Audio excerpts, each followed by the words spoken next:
I've been told that people seem to think that I love to hear myself talk.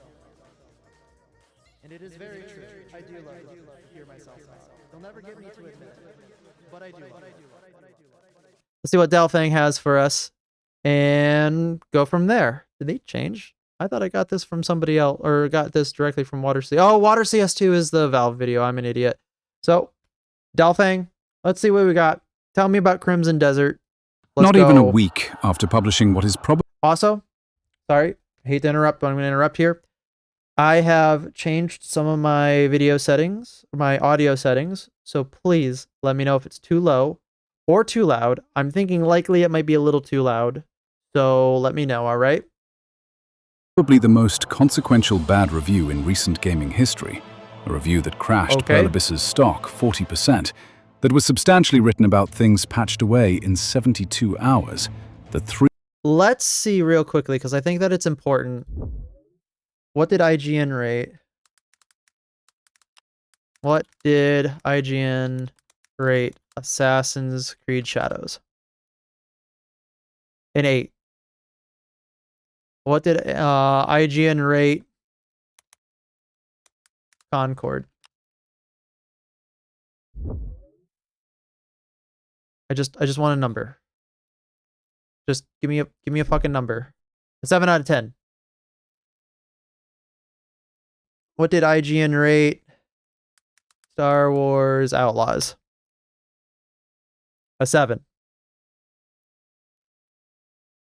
So, going to the end of this, remember, IGN says this game is worse than Assassin's Creed Shadows, says it's worse than Concord, says it's worse than Star Wars Outlaws.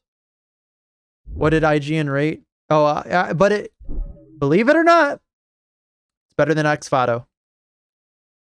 Because that was a 5. 3 million people ignored with their own money. IGN just published another Crimson Desert piece. And this time, they called the developers naive designers. Also, I will say, I hate the fact that we have gotten used to, as an industry, or rather as a consumer of an industry, saying that, oh yeah, they'll fix the issues after launch. It's like, come on, man. Like, can we just launch a game that's like solid? Speaking of solid, looks like my internet's screwing up. No, it looks like we're back. Well, let's see if we're back. I've been having hiccups with my internet. It's been really windy here, imagine. So, sorry if that's the case, but you know, we're gonna push through. But yeah, I hate the fact that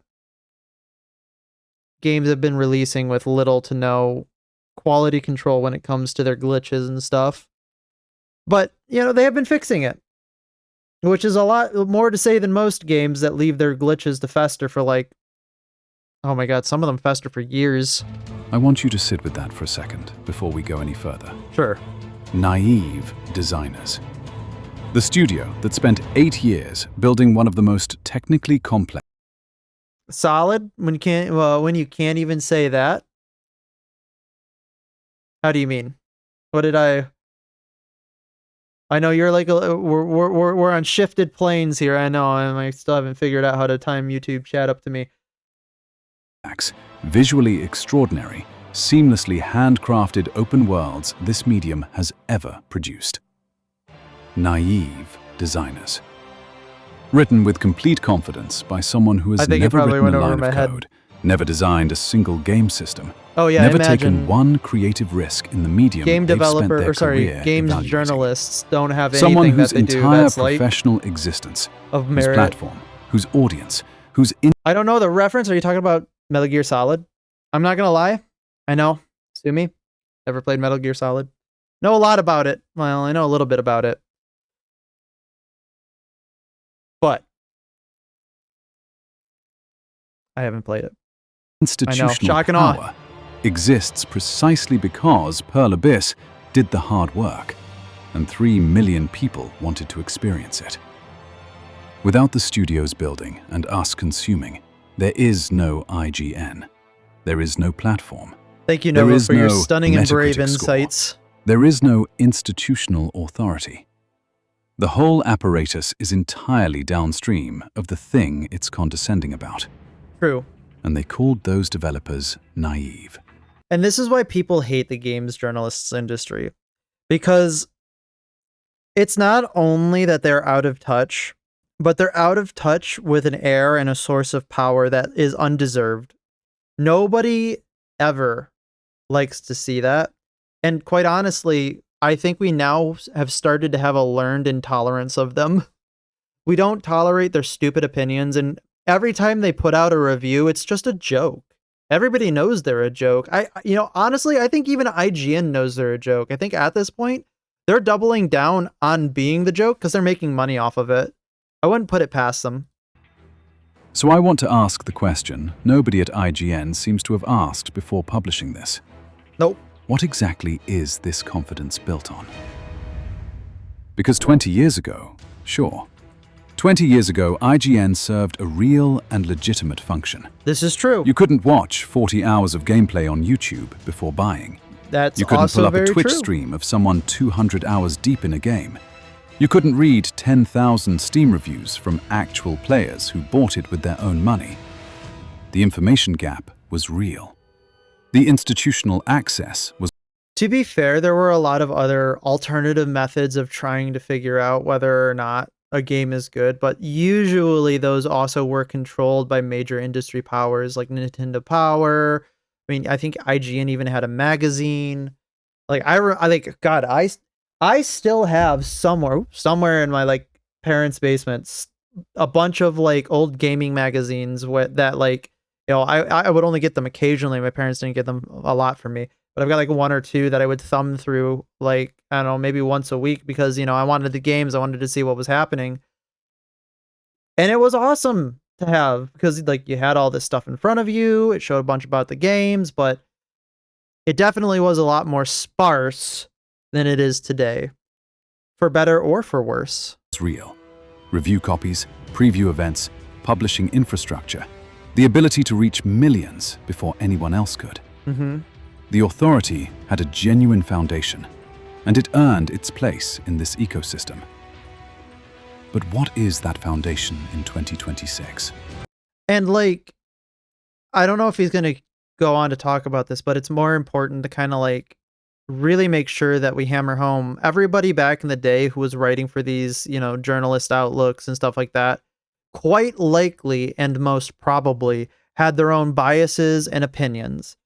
And their own biases and opinions that they definitely put into what they were reviewing. However, a lot of the times they're also able to put that aside and try to make something a little bit more objective, although there were times where it was not as objective and you can clearly see there was a bias towards, certain publishers or certain AAA publishers. And you could also very much see when somebody definitely seemed like they got a paid promotion that didn't seem like a game that should have been paid promotion worthy. And that started happening towards the shift towards the mid 2000s, towards 2010. I usually use the decades as a good mile marker because that's obviously what people do, I guess. But for me, they're very clearly distinguished by that. I kind of make a mental note. But that's what I'm saying about that is these types of problems have been prevalent in the industry writ large all the time. But it's been incredibly more pronounced lately in current year because more people have access to being able to make their own content about it. You don't have to be a professional reviewer and vetted by this near cult-like society in order to get your opinion out there. YouTube exists. Twitch exists. Steam exists. The entire information monopoly that justified 20 years of institutional authority has been completely democratized. The gap that made IGN necessary is long gone. And here's what gets me on a personal level, gamer to gamer. Every game referenced in this article, Cyberpunk, Elden Ring, Valheim, Red Dead Redemption. I've played all of them, thousands of hours across most of them. So have most of you. There were a lot of indie games in that list, by the way. So have the three... Well, I guess technically Cyberpunk really doesn't count as an indie game because CD Projekt Red is a major industry competitive, but at the same time, they're, I think, a little bit more. They're not newer, but their prominence is a little bit more increased recently, and it was not as prominent as, like, say, Activision, EA, or hell, even Ubisoft. Same thing for From Software. From Software really started taking off in like the 2010s with Dark Souls, so they're newer in a way. Like, I kind of put them in the basket of indie games, even though they're really not an indie studio. Million people who bought Crimson Desert. We experienced everything he experienced. We know everything he knows. We've lived in every world he's drawing on to make his comparisons. There is no enlightenment the badge confers, no insight invisible to us that becomes visible to him by virtue of working at IGN, no asymmetrical information, no technical expertise, no game development experience. Gamer to gamer, he thinks he's more qualified to evaluate this game than the people who bought it. A lot of people like to do appeals to authority like that. And, quite honestly, there is a certain degree of leniency that most people give to people who have an authority type of, quote, badge, close quote. And, that's, you can talk about whether or not that's for better or for worse. It really doesn't matter, because there are experts who are completely dumb, and there are non-experts that could be much smarter than the experts. So really, you just have to vet the opinion yourself and critically think about it for 5 to 10 minutes, which in a lot of instances is a little bit of a big ask. Played it and loved it. And the 3 million copies, the very positive Steam rating, and the rebounding stock price are 3 independent data sources all saying the same thing at the same time. That's what this video is about. Not just the bad review, we've covered that. Not just the face-saving follow-up piece they just published, though we're going through it in detail.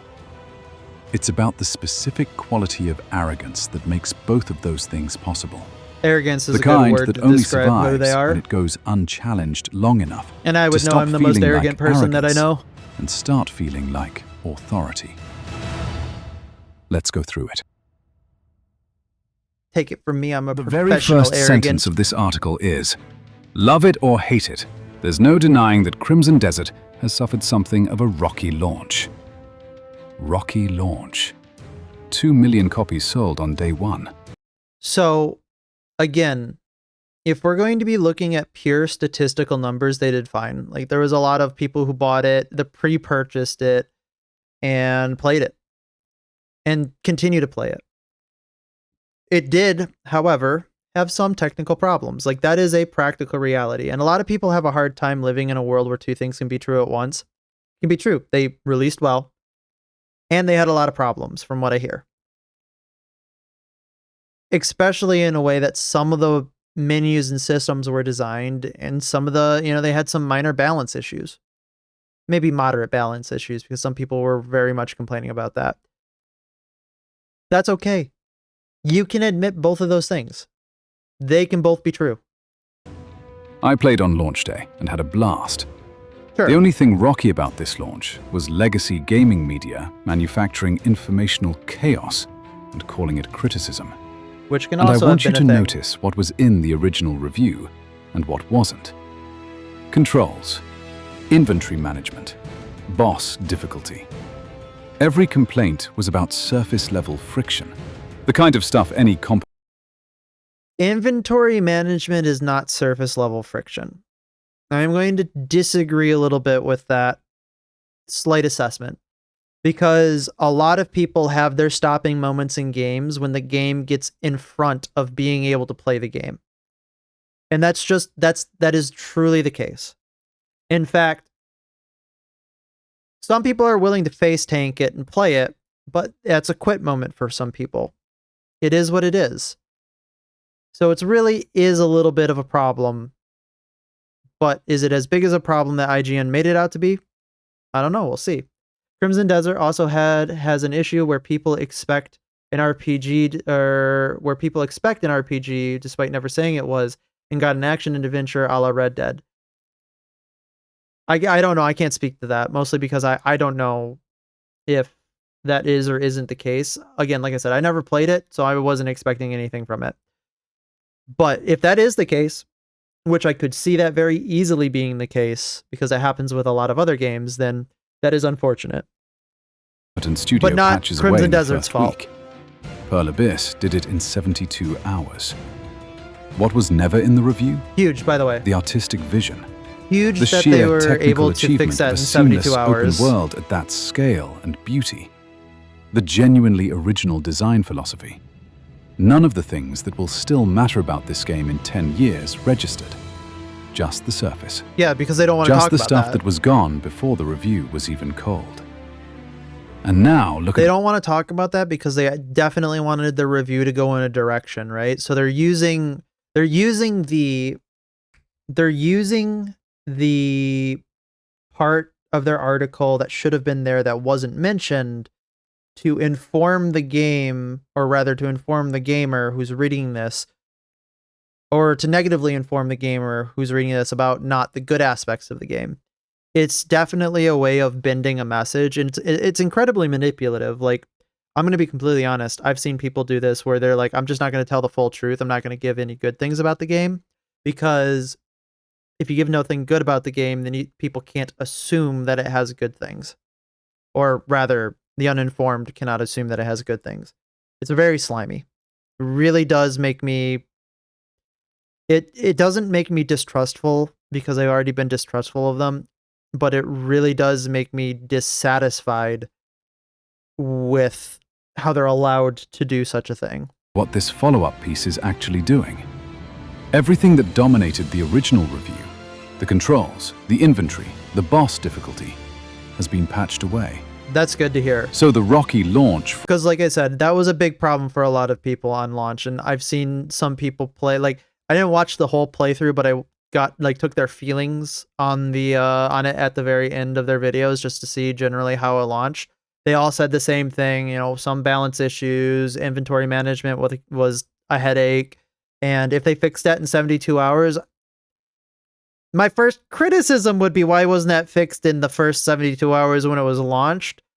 But in that not being in it, and maybe they didn't know it was going to be a problem, fixing it within 72 hours is monumental, and they should be getting all praise for doing that, because not too many games can do that now, or not too many games do that nowadays. Framing has quietly shifted to the one thing patches can't touch: the story. Okay. That's what's left. That's the last redoubt. Yes, because most people care about the story. They don't care about how the game plays, because traditionally, as we've seen, that's the selling point of a game, right? Sure. We've Good covered job, extensively IGN. in previous essays why that argument falls apart the moment you actually engage with what this game is trying to do. And we'll get into it again. But I want you to see the sleight of hand clearly first. There you go. Sleight of hand's a patch great cycle phrase for it. invalidated the overwhelming majority of their professional criticism. Wow. And rather than acknowledge that, they reframed it. Rocky launch. Still standing. Still confident. As if the ground beneath them... All right, IGN. We'll do some live checking here. Steam, DB, Highguard. It's been killed. How many people are in game? Oh yeah, that's right. 7. How? I don't fucking know, but there's 7 in game right now. Okay. Check Marathon. Marathon. 26,000. 34,000 peak. By the way, this has been going down. It used to be 40, like right here. Then it went to mid-30s. Now it's in like mid-30s. By the way, this is the weekend right here. The weekend counts went down again. Who would have thought? What about Crimson Desert?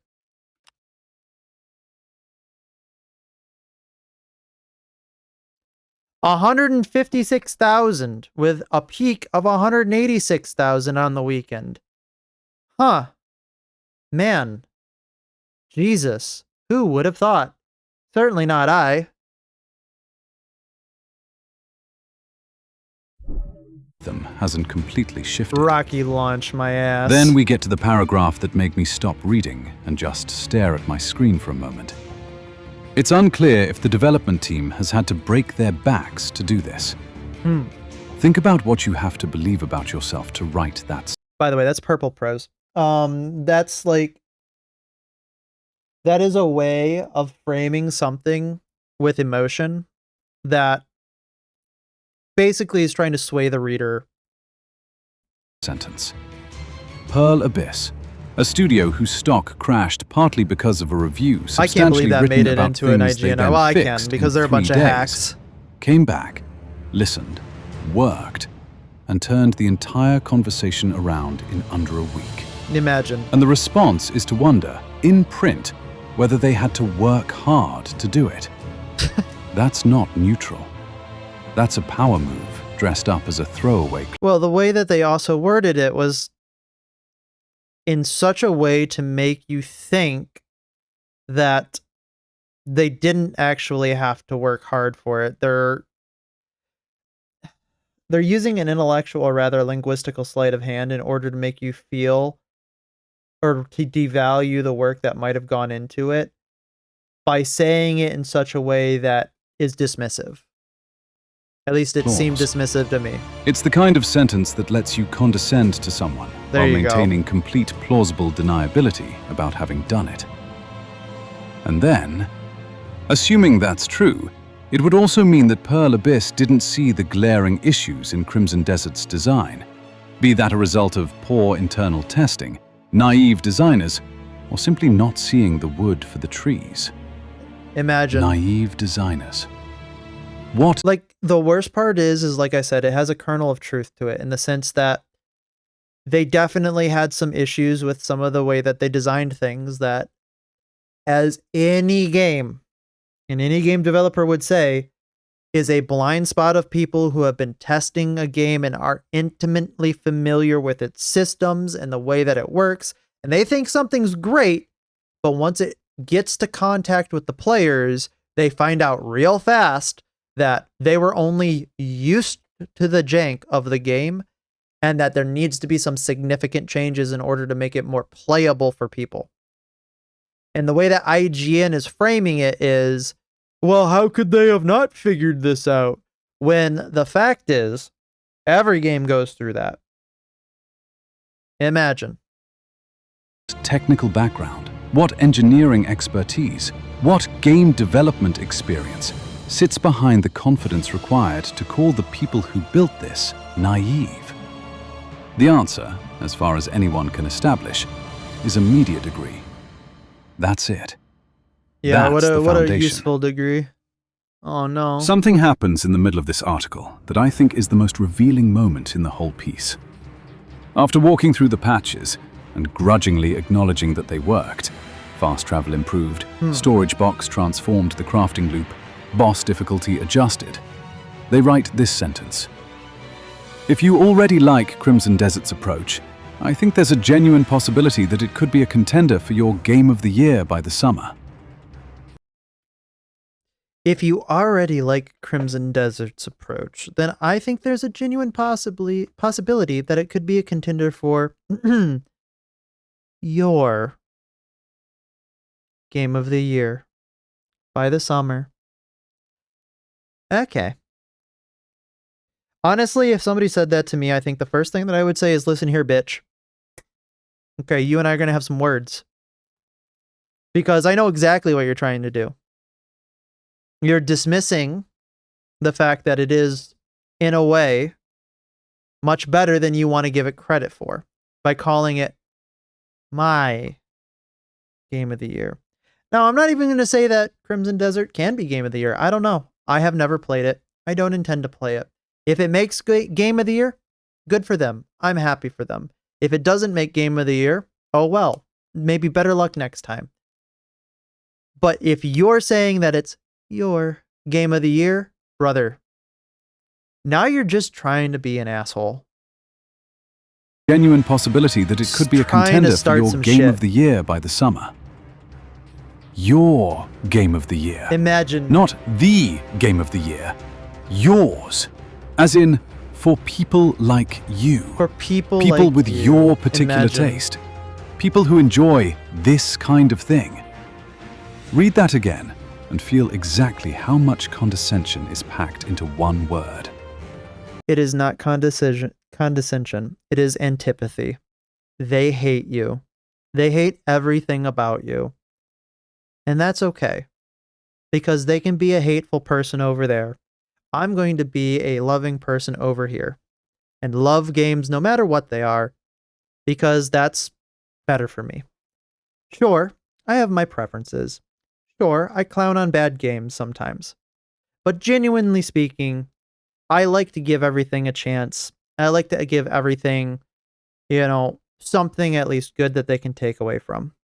But once you're telling me that I'm the asshole when you're being the asshole, okay, now we got a problem.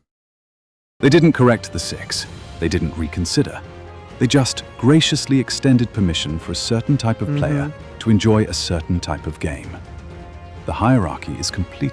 And the worst part about it is I think I'm better at being an asshole than they are. Intact. The authority never moved. I choose They're to not still be. above it. They're Pray just that I acknowledging continue that to some choose to people not be. with some tastes might find value here. First, they condescended the developers, naive designers. Now they're condescending the players, the very people their entire existence depends on. Written with complete confidence and zero self-awareness that without us, none of this exists. They complained, in the review and again here, that having to prepare for bosses was a design failure. Oh no. Cooking food. Guys, I have to prepare for a boss. Oh man, I just pre-planning in my video game? Man, shit. How can I do that? How am I even supposed to be expected to know on a game that gives me probably multiple tries for a boss and failure really doesn't mean all that much?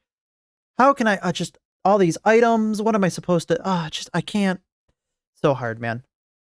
Managing. I'm getting venomous now. I'm sorry. I'm getting super venomous. I'm gonna take a step back. We're going to assume the best of people. Resources, grinding to get ready for a difficult fight. Too much of a burden. Punishing.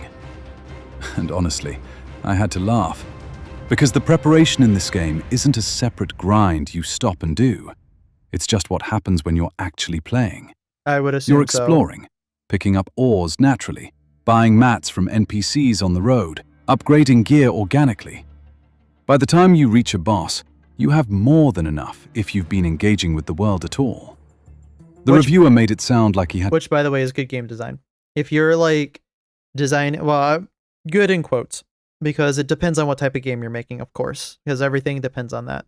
But if you're making an action adventure game where, you're supposed to be continuing the action, making sure that the action's always rising, giving players access to stuff that they're definitely going to use on the way with very little friction in the way of acquiring these things, then you're doing a good job because they've got it there.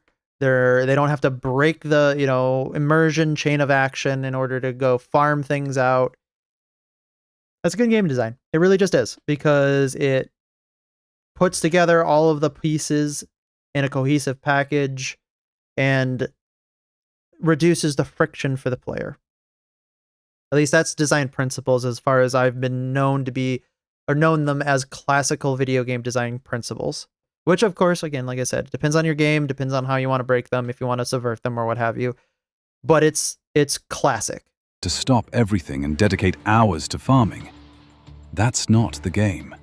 That's someone who didn't understand how the systems work together, describing his own confusion as a design failure.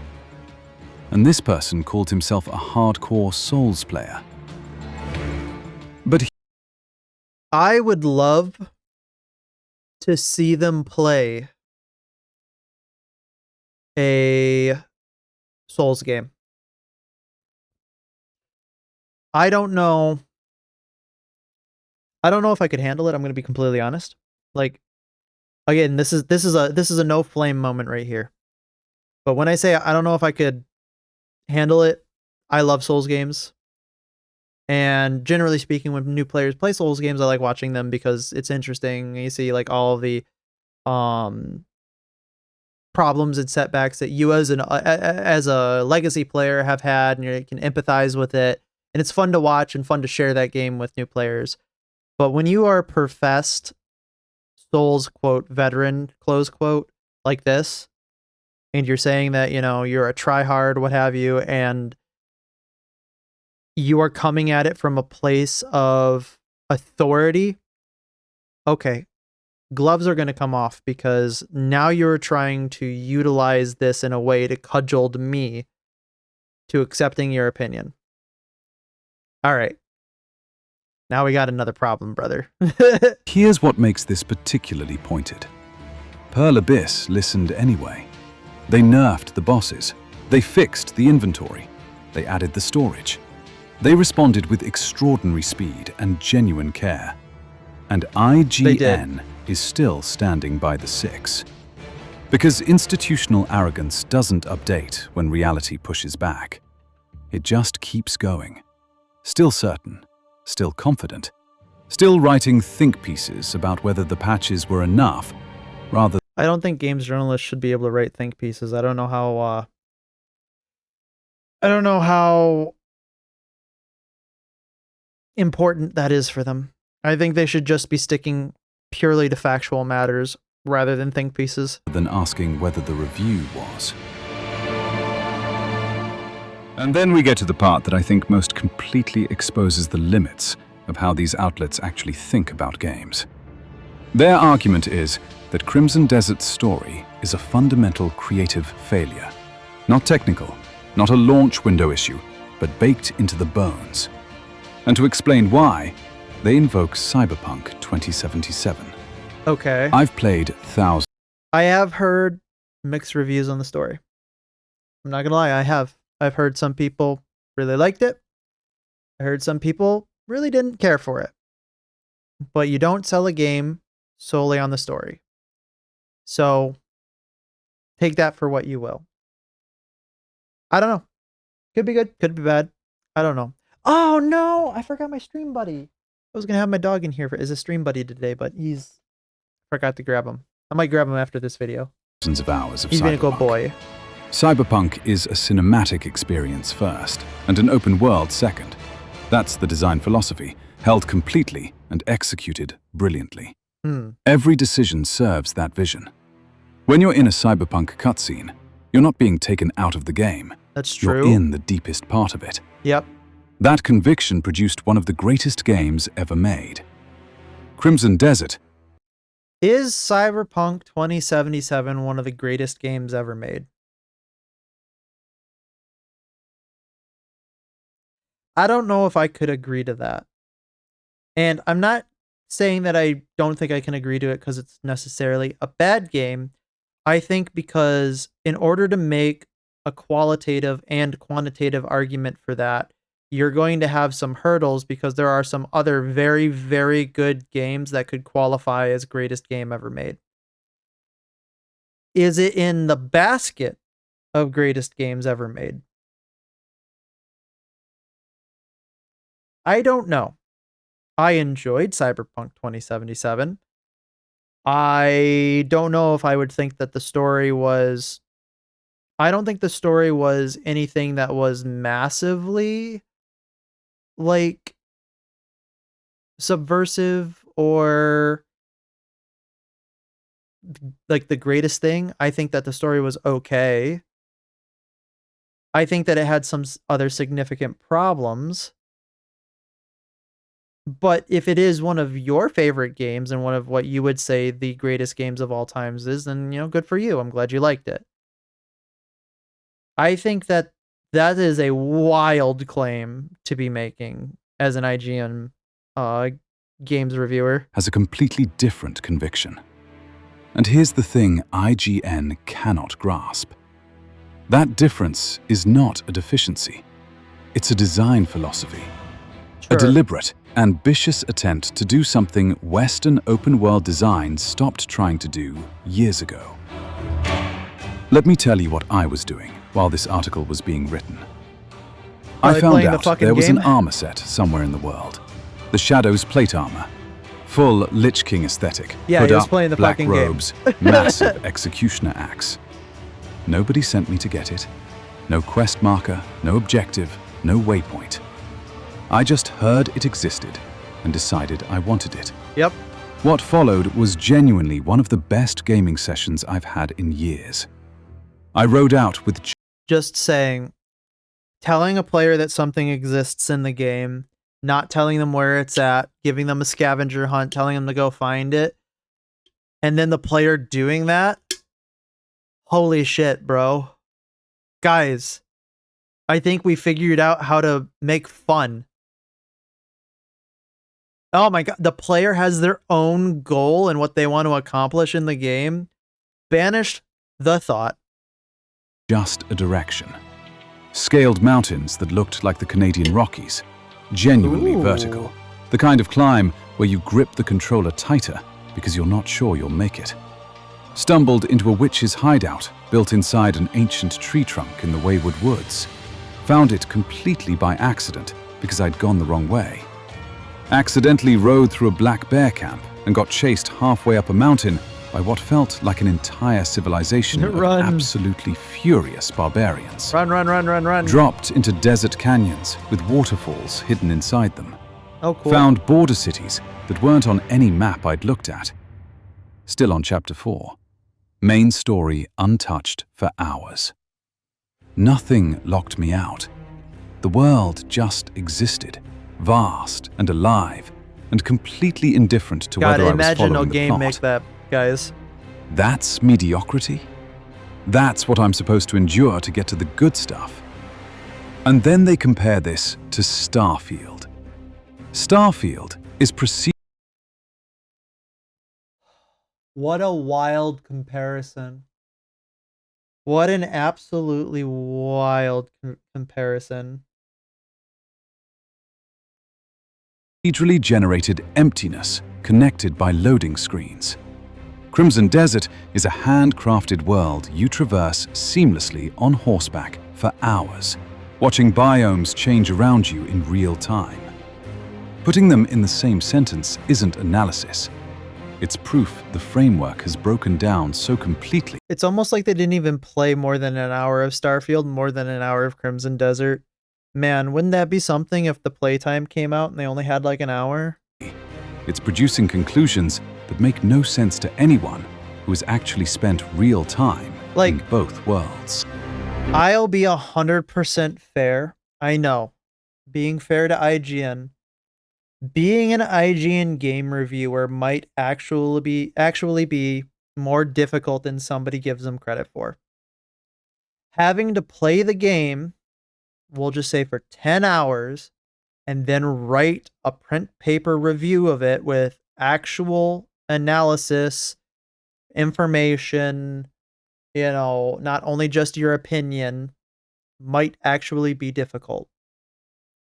And it being expected to do that for like maybe 2 games, 3 games in a week, which a lot of people might not think is a lot, but that's 30 hours of playtime, probably 5 to 10 hours of writing. We're looking at 35 to 40 hours a week just in game and thinking about the game, besides all the other responsibilities they have as an IGN staff member, might actually be a lot of work. Sure, we can say that. I'll accept that. However, there are people who do YouTube as a hobby, not their primary job, who do it better than them. That's really funny. And then there is this line, the one that I keep coming back to. To unlock Crimson Desert's more accomplished facets, you have to dedicate hours to mediocrity. Well, I had to dedicate an hour of mediocrity to reading and listening about your article, so I guess we're even then. Even Stevens. Think about what made World of Warcraft legendary. Not the endgame, not the raids. Riding through Elwyn Forest for the first time with no idea where you were going, in a world that felt like it had been there long before you arrived, and would continue long after you logged off. Think about what made Skyrim legendary. Not the main quest, Skyrim but the mentioned feeling that over that mountain there might be something worth finding. the obligatory rest in peace, all my Bethesda RPG fans. And the world making good on that promise often enough that you kept going. Neither of those games opened with their most accomplished moments. They opened with a world and trusted you to find it. That trust was the entire point. Crimson Desert is doing something much closer to what the great MMOs understood. That in a world this big and this alive. What? An MMO company doing something similar to what MMOs or great MMOs of old did? Interesting. Heavy narrative doesn't deepen immersion, it works against it. Every cutscene that locks you into a specific emotional experience reminds you you're watching someone else's story, rather than living in your own. The short, well-animated story beats give you just enough context to feel the weight of the world of Pywell, without taking that weight out of your hands. By Chapter 4, Cliff's journey had already given me enough to feel genuinely invested. Not because the writing is flawless, but because the world around it is real enough that even an imperfect story lands differently than it would in a smaller space. That's not mediocrity. That's a design philosophy that requires a different vocabulary to evaluate than the one IGN is working with. And calling it mediocrity with that confidence from that position is the arrogance made completely visible. The vocabulary doesn't exist in their framework, and rather than acknowledge that the framework might be the problem, they call the thing the framework can't evaluate mediocre. So here's the question this whole article forces me to ask, and I think it's the most important one we've raised in this entire series. The way that IGN tries to approach that. What is IGN's arrogance actually built on? Because arrogance with a foundation is at least coherent. Conspiracy theory time. I'm going to put my tinfoil hat on. I'm going to make the wild claim, or rather, I'm going to make the assertion that it is my genuine belief and not a statement of fact, but just a statement of my belief for legal purposes. I think that IGN continues to pump out these garbage articles because it's the only traffic that they get. I know, wild. I think that they do it specifically so that people go to their website and they get ad revenue. And I think that's the only reason why they do it. Because it's the only way that they can make money. I have no factual basis for this. It's just a vibe check. And if I'm right in the coming future, I'm going to stand up in my room and laugh maniacally that I was right. And that's about as far as that goes. A surgeon with thousands of successful operations can be confident. An engineer whose bridge is still standing can be confident. Even a critic with a long track record of being demonstrably right can earn institutional confidence. I don't know about that. The arrogance has something underneath it. I don't know if they have a long track record of being right. We've played every game they reference. We've lived in Cyberpunk, Elden Ring, Valheim, Skyrim, World of Warcraft. True. We know exactly what they're drawing on, and we can evaluate those comparisons as well as they can, probably better, because most of us have spent significantly more time in these worlds than any reviewer on a deadline ever could. There is no expertise gap. There is no insider knowledge. There is no technical foundation. What they have is institutional capital. 20 years of accumulated authority that went unchallenged long enough to start feeling like competence. The IGN badge doesn't come with expertise. Is it 20 years? It comes with a Metacritic score that moves. When did they come out? When did IGN start reviewing games? Sure. 1996. It hasn't been 20 years. It's been 30 years.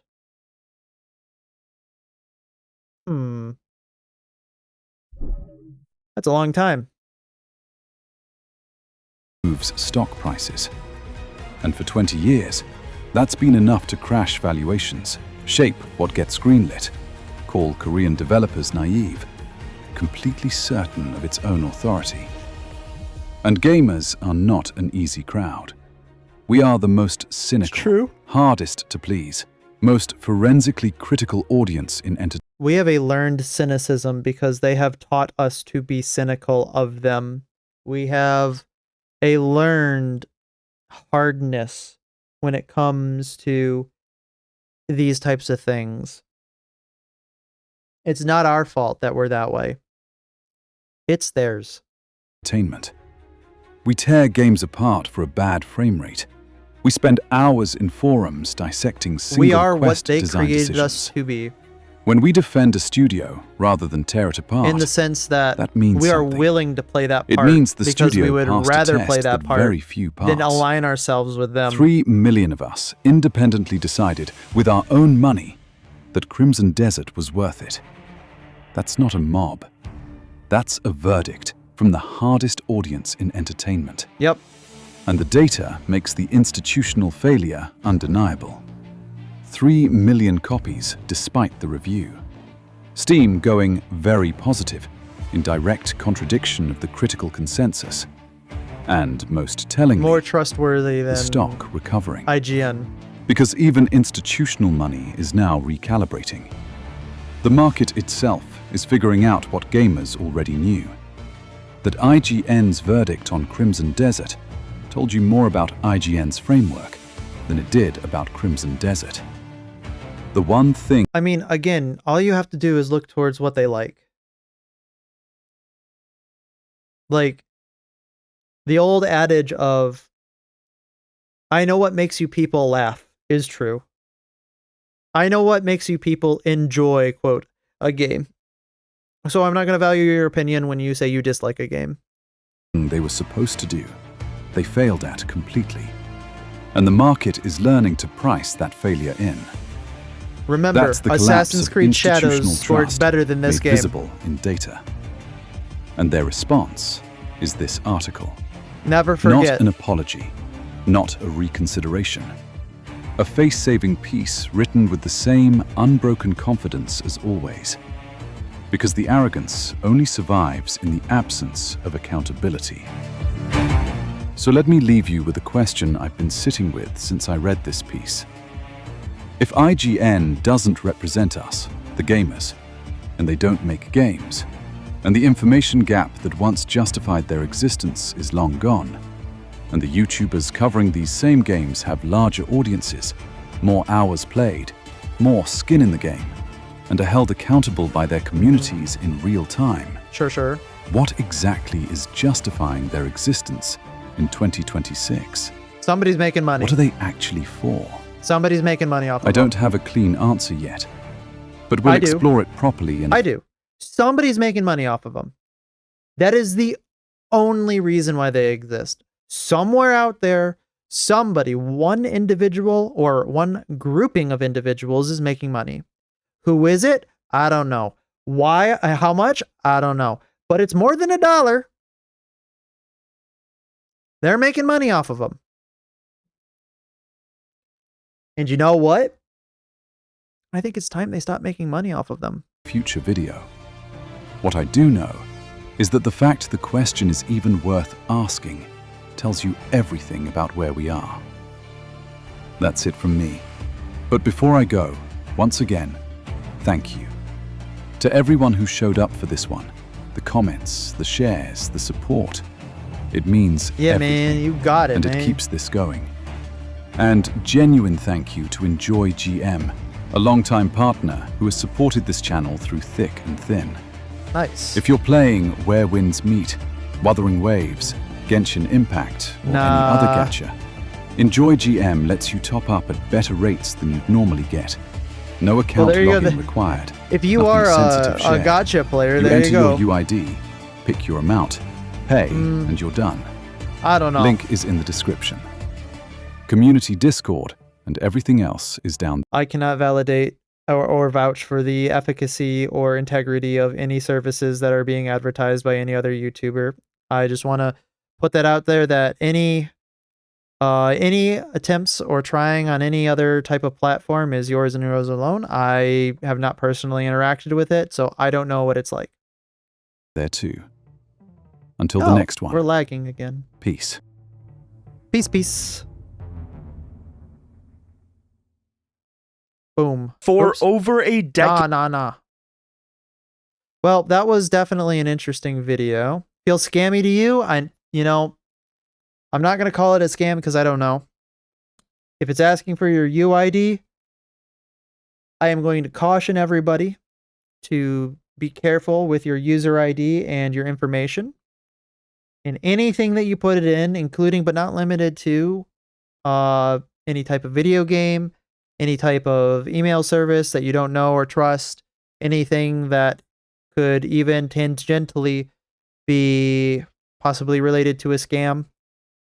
I'm not going to shit on it because I don't know, but be careful with your information. All I have to say. But yes, I definitely think that Crimson Desert's success probably is merited. My biggest problem is that there is no good official quote information coming out about some of the, problems about the game or even lack thereof of problems, which is in itself telling. So yeah, I'm going to trust YouTubers more often than not on the matters of, game reviews. And I think they earned that. I do. I think you reap what you sow, and they have sown discord, and now they are reaping the rewards of that.